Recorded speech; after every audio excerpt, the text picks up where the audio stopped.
Hello once again, this is Mel, and welcome to the second C programming tutorial.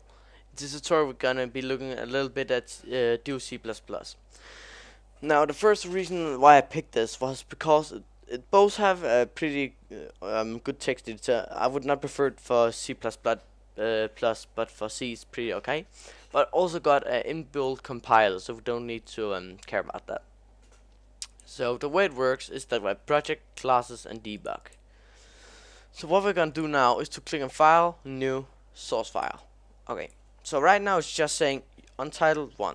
So we can actually start typing crap in here and all that great stuff, but it doesn't know what language it is and it's kind of confused. So what I need to do is to go ahead and File, Save As. I'm gonna put it on my desktop. I'm gonna call it email.c, and in the file type, make sure to select C.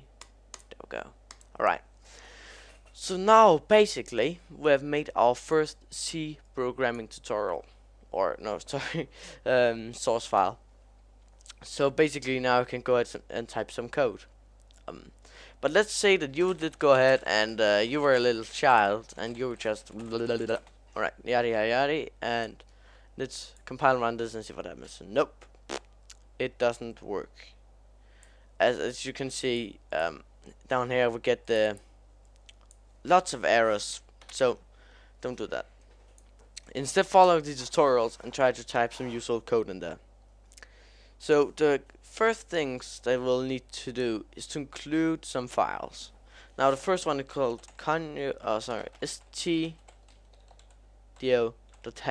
Hey stands for. Oh, no, I need to type include first, of course. Okay, so you need to include it and include conyo.hey, and I'm actually gonna cut those and see what happens if I don't include them. So I'm gonna like int main void. I'm gonna explain this all to you later. Right now I'm just making a very quick program, honestly, and I'm gonna see if it won't run.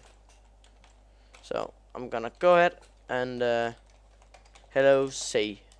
Alright, I'm gonna save it. I'm gonna go ahead and compile and run it. Alright, so you can see it runs fine.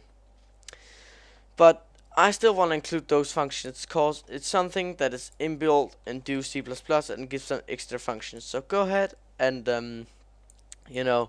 add those. So that's pretty much it. So in the next tutorial I'm gonna be building this program again, and I'll be explaining every line of code. So thanks for watching, guys. I hope you enjoyed, and I'll see you in the next tutorial.